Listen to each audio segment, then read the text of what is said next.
Alright, we're gonna start applying the paint. Another part of the crafty adventures that we're going on. I've already been shaking this for about 3 minutes, so do we have a stir stick?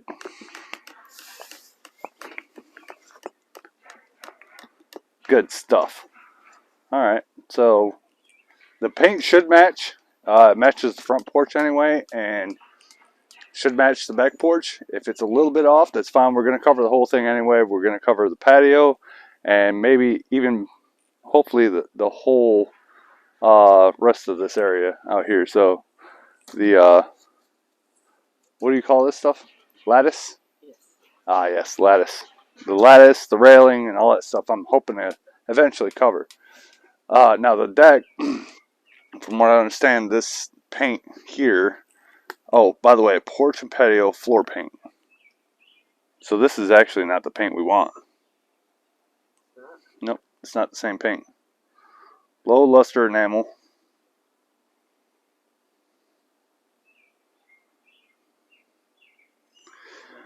Low, what? Hold on. Low luster enamel, porch and patio floor paint.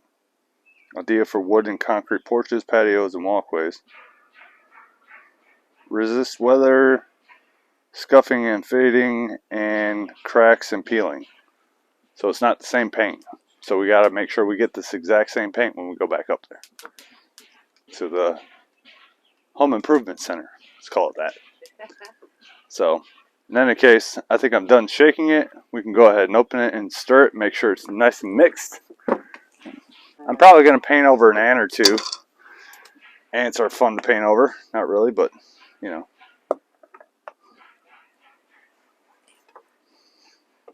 The new roof being put on. Yeah, the neighbors actually, they had roofers show up today, apparently.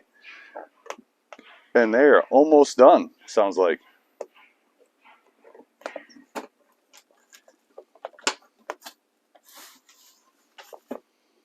He's got a decent sized house, about 15 to 2,000 square feet, about the same size as our house. Alright, so that's the color. Let's do a little daub next to something that we got already. Alright, what's that look like? That matches pretty close. It's a little bit lighter, but I'm sure even after pressure washing, it's not going to be as light as it would have been fresh and brand new. So, not bad. I think we're good there.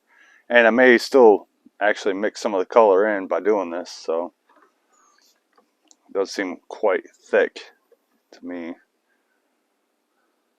Yeah, it seems not thin enough. Alright, if you pull the pan out, so I already did actually sweep off the porch. I didn't do any, I didn't blow it off with an air compressor or anything like that. We were considering actually pressure washing it one more time just to get the debris off, but that would have delayed things again.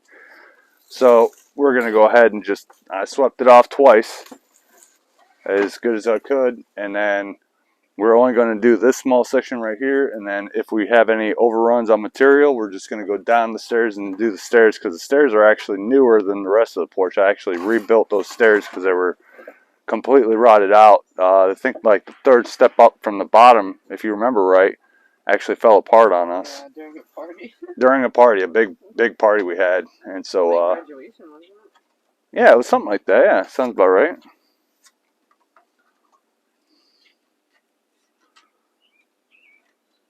I can't tell if that's being clumpy or if that's actually just, seems like it's being a little clumpy.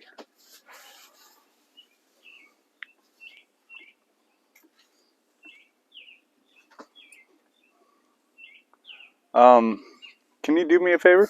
What? Go ahead and grab me a paper towel, because I plan on actually just pouring this straight in, and I'm going to make a mess if I do it that way. I'm going to use a paper towel to keep it from being so messy. We'll try and speed up as many of these little short blip sections as we can.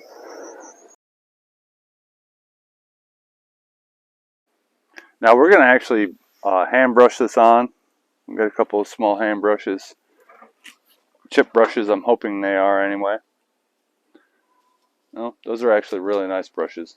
That's okay. We'll get some material to clean that stuff up. This is actually really thick. I'm very surprised on how thick this is, but we'll run with it. It'll be good for all the cracks. Let me see that brush. It's very smooth. That's actually a very fine brush, and so I'm actually going to try and clean this up. I'm sure this cost us quite a bit of money, and we should have just ran it with a couple of chip brushes. I can use it in. Yeah, that's a really nice brush right there. I think it's a polyester material, but that's really nice. Is that horsehair or is that polyester? That feels more like a horsehair. Does that say horsehair on that second one? Looks like a polyester actually, because it's got the polyurethane. Polyurethane. Okay. Oh no, for polyurethane. For polyurethane. I figured as much. If we wash them out, I can use them at the other spot. Yeah. So we're gonna need to do some stuff with this, which there's quick trick and techniques that you can do with these. As long as you try to do your best to maintain keeping as much of the material here or close to the tip and not as much towards the actual metal part, it'll be much easier to clean in the long run. Now, we're not going to be able to save these brushes. This is going to probably end up being just for this patio and we're done. Toss these, but we can save these for the duration of the patio as long as we do it right. Basically, the idea is you can get a grocery bag or even just saran wrap. When you're done with your project for the day, wrap it up with saran wrap and that'll keep that from hardening on you, and that should be able to last you throughout your project.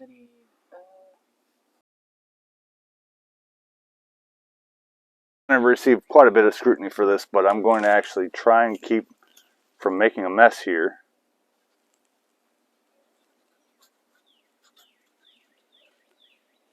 But I want to just pour it right on in. Alright, here we go. That is way too much material.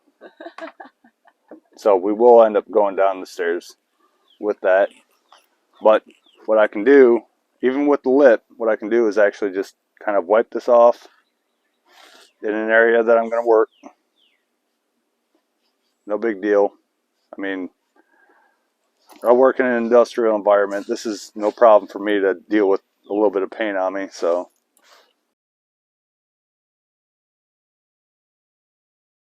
I have no qualms with having even this amount of paint on me, so no big deal. Alright, so I'm just going to try and clean this off as best as possible. You can go ahead and get started, baby.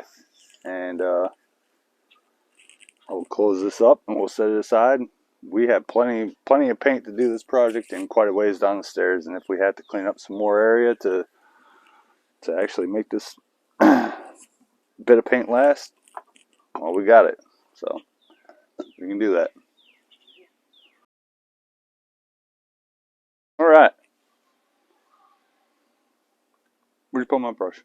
Oh. Would you like to paint? I would like to try. Not that I'm any good at it.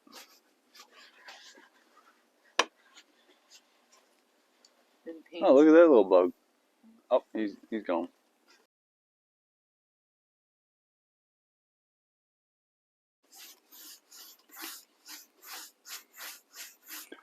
Now, one of the reasons why we're using paintbrushes instead of a roller is because a roller is going to put on a lot thicker of a material. And what we don't want is to waste a lot of paint, because paint's really expensive. A 5-gallon bucket runs us about over $200 right now. And we don't need to have a whole bunch of waste when it comes to that. So we're going to just do all this by hand and try and save a little bit on the cost, because we don't need to have real thick textured paint here. We just want to try and conserve the surface in this situation. So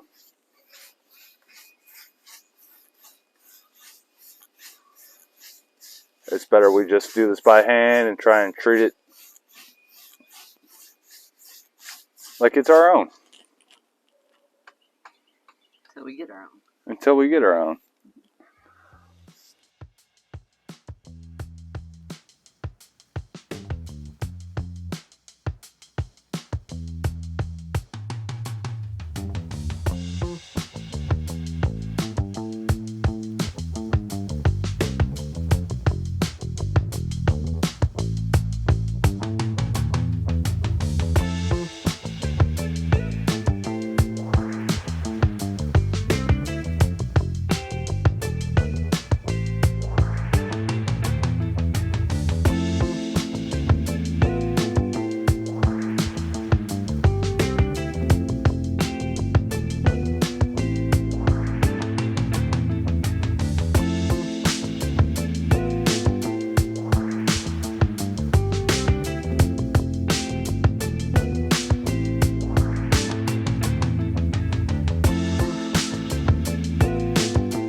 right, we're on to the next step of the painting process. We have our mascot joining us, Mr. Cat, Black Cat, usually referred to as Kamamau, but you know his real name is Little Vicious, and that's why I have these scratches on my hand. Anyway, so we're starting off right where we left off yesterday.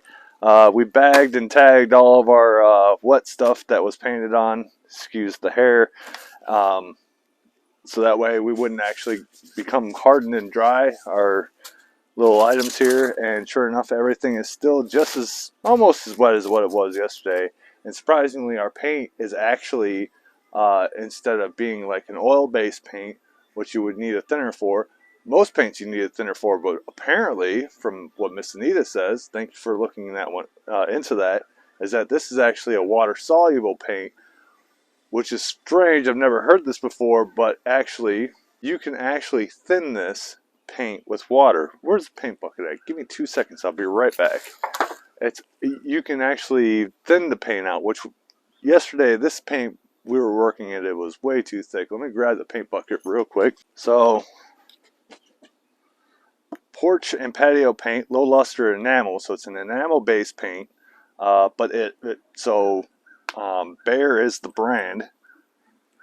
But yeah, I don't know exactly where you read that at, but clean up, soap and water, says it right there.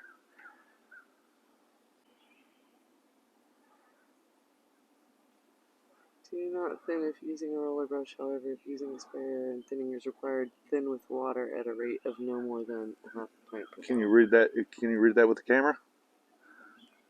Thin with water. Those words right there. At a rate of no more than a half pint per gallon. So this does thin with water, and it's actually waterproof because you use it for porch and patio floor paint. So yeah, not bad. I'm standing on it right now. After I've stood on it for about 15-20 seconds or more, it actually becomes slightly tacky on my foot, and that's maybe an effect of the sweat of my feet, and maybe an effect of actually standing on it, and actually it starts to adhere a little bit, so it's not fully cured, because we did do this yesterday at about the same time, about 24 hours, so it does still have a slight amount of tackiness to it. Wouldn't set anything heavy on it just yet. Give it about a week and we should be fine to actually move things onto it to stay on top of it. Should be good. So anyway, without further ado, we're moving on to the next step, which is this section right here. And we are going to go ahead and just blast this section out, working side by side evenly towards this way. And we might get a little bit more done on the stairs if we had a little bit of run over. So, and What was the prep? Prep was all on Miss Anita here. She actually did a lot of the sanding and getting rid of some of the excess paint on this section. So thank you, Anita, for that. And we actually learned a lesson here. Instead of getting paint all over myself and wasting a bunch, I'm going to use a red plastic cup is the brand name. And we'll actually use that to pull the paint out of the bucket instead of actually trying to pour it like we did yesterday. Big mistake. So I know that there's a lot of products out there that actually you can attach to the side of the can that help you pour, but I'm not into those major fun products to assist in a technology that's like, it's completely unnecessary for me. Anyway, moving on. Let's get right into it.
right, sweet. All right, we took the paint as far as we could. Pretty much consumed all the stuff that we had. We poured an extra like 3 or 4 cups on top of, well, cup on top of what we used. I'm not sure exactly how much we used just then, but we did a pretty good job. We got good coverage here today. We had a case pretty much all the way from that section that we started yesterday. And got that much more done. And then Anita added some to it. She got some of this done, so that's good. She already sanded. I didn't realize she sanded this far over. So, and then we got just a little bit more done on the stairs too, just a little bit. I didn't get the top of the stairs. I tried to point that out a minute ago. This board right here still got a bunch of flaky stuff, so I didn't mess with that because I don't want to paint over that junk. But Anita did a great job. What do you think, Anita? Yeah. What, 2 more days for one coat? 2 more days for a coat? What do you think? Yeah. I wonder if we shouldn't start the second coat on this area that we've started, or if we should start the second coat after we finish everything. I think we should finish everything, because Okay. if we have to get another can, then it's all the same color the second. Ah, yeah, that's a very good point. Very good point. Good call. As you can see, there's a couple of spots that, you know, it's not filling in the cracks, and that's what we're hoping to get on that second coat, on top of making it a little bit more vibrant. As you can see, a little bit of the dark wood is kind of bleeding through. We could have maybe put a primer on here, but you know, we're working with what we got. Primer and sealant, but we're working with what we got, and we're gonna make it. We'll make it through this one. It looks a lot better than you see over there underneath the plants and where Anita's foot's at. I mean, that's just the way the paint was. I mean, that's what was left over outside of our sandblasting, pressure washing. That's basically what we were looking at. So that's a good contrast between this and what we were standing on prior to. So much better improvement, no matter whether we primed it or did whatever we did. We're working Poor man's budget. poor man's budget, and we're doing something good for it. So thank you. I think we are we enjoying this? Yeah. I think we are. I'm excited because it's going to be really, with this thing, Yeah. it's going to be really nice out here. We've yeah. never been able This to thing's enjoy this been deck because it's so A hot. huge benefit. If you have a patio, we should do a little storyline of how this thing works out too. There's one crease right there that seems not to want to go. It's been about, what, 3 weeks we've had this up? Yeah. But I mean, it kind of sags as the creases sort of start to disappear, but it will sag over time, all the time. Actually, one of our neighbors over yonder has a similar one. I would almost say it's exactly like this one, and theirs sags just like ours has. And all you got to do, we have some turnbuckles over there in that corner and that corner. You can tighten them up that way, and also you can also tighten up the ropes. So give less material to that rope right there, and you can tighten it up a whole bunch. And it's just shackled up there with some iPads and some carabiners, I'll call them. And then there's some turnbuckles on each corner. I'll go ahead and zoom in on those. Little side story. Right. See if I can't zoom in on that, because I'm not stepping over all these plants. I will definitely damage something. So that's a turnbuckle right there. One side's reverse threaded, the other side's straight thread, normal thread anyway. And you just kind of twist it, and twist it around like that, and it will tighten up. So that's a good beneficial tool. We'll make it through. Next step, move some stuff around and continue on. I think we're going after that section next. Move that over there, and then we'll start finishing off that section. And all that lattice and all that other upright structure is gonna be later on down the road. Yeah, so cool. All right, good times. Yeah. All right, signing out. Love you. Love you.